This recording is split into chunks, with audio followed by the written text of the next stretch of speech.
जय Hind. Edu power N में आप सभी का स्वागत है। आज हम लोग केमिस्ट्री का एक महत्वपूर्ण टॉपिक पढ़ेंगे, जल।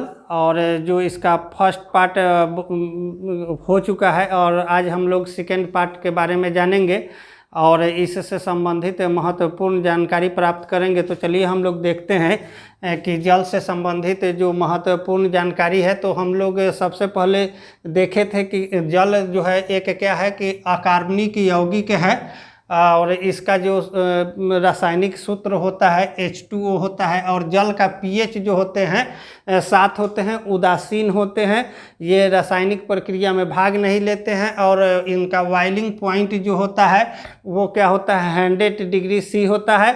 और उसके बाद इसके ये जो होते हैं रंगहीन, गंधहीन और स्वादहीन होते हैं।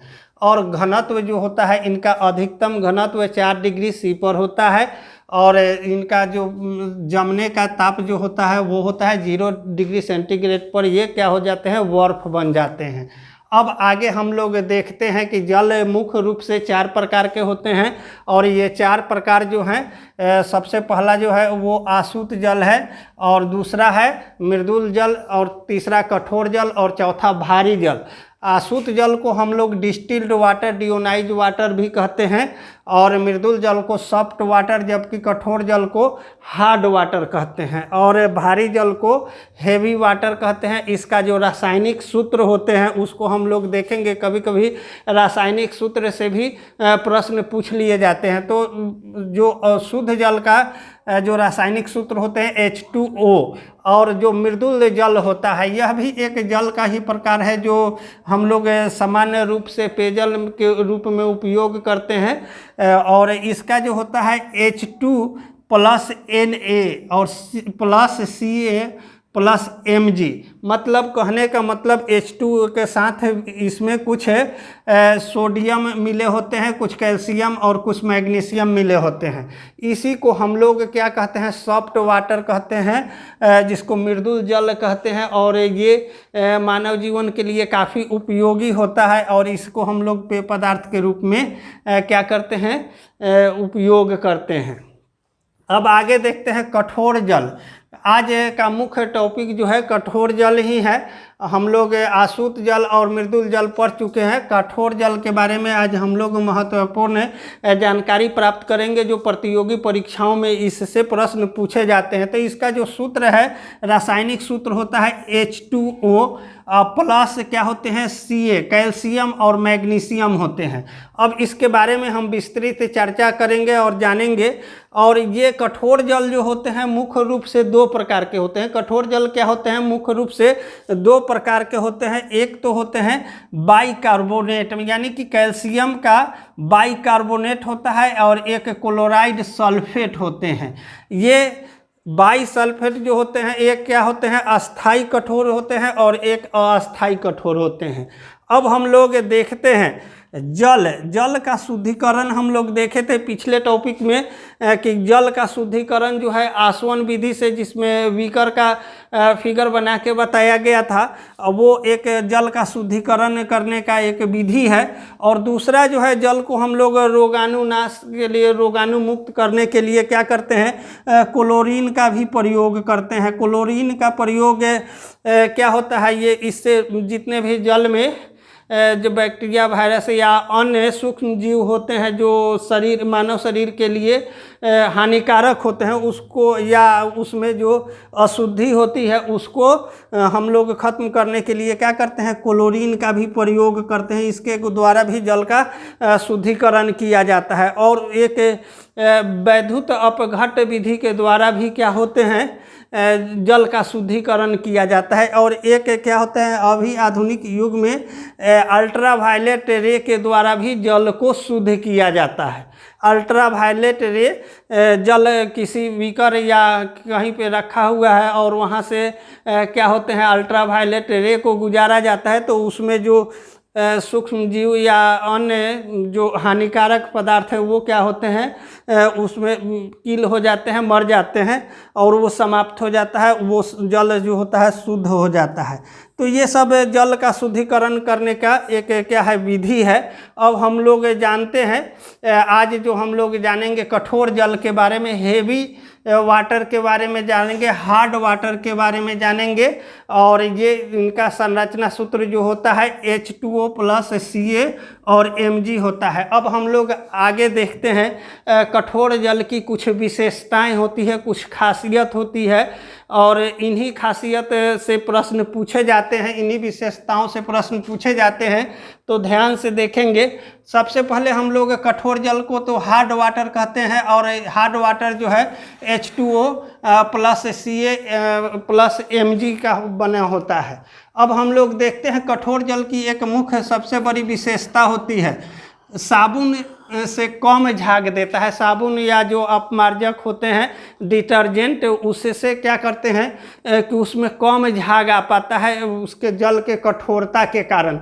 और ये जल की कठोरता जो होती है, जहाँ पे अस्थायी रूप से पानी संग्रहित हो जाते हैं, जैसे तालाब है, समुद्र है, या बड़े बड़े जहाँ पर जलाशय है, वहाँ पे क्या होते हैं, पानी जब अस्थायी रूप से हो जाते हैं तो उनकी कठोरता धीरे धीरे क्या होती है, बढ़ती जाती है, और उसमें नमक का मात्रा बढ़ता जाता है, क्योंकि सॉइल में से या अन्य प्रकार से जो पानी आते हैं अन्य स्रोत से, उसमें धीरे धीरे मिट्टी का कटाव होता है, और मिट्टी के ऊपरी सतह में कुछ नमक की मात्रा होती है, जिसके कारण से जहाँ पानी अस्थायी रूप से रुक जाता है वहाँ पे क्या होती है, जल में धीरे धीरे कठोरताएं बढ़ती जाती है। तो आगे ये अधिकतर समुद्र के जल में देखा जाता है, और तालाब के जल में, और बहुत बड़े बड़े जलाशय में भी देखा जाता है कि कठोर जल होते हैं। और कठोर जल जो होते हैं वो समुद्र में क्या होते हैं, समुद्र की पानी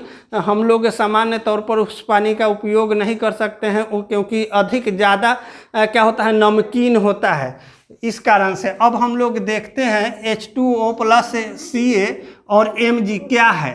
तो Ca जो है बाइकार्बोनेट है, Ca जो है क्या है, बाइकार्बोनेट है। इसी को हम लोग अस्थायी कठोरता कहते हैं। अस्थायी कठोरता के जल में अस्थायी कठोरता क्यों आ जाती है, तो बाइकार्बोनेट के कारण आ जाती है। बाइकार्बोनेट के कारण अस्थायी कठोरता आ जाती है, और इस कठोरता को हम लोग आसानी से क्या कर सकते हैं, दूर कर सकते हैं।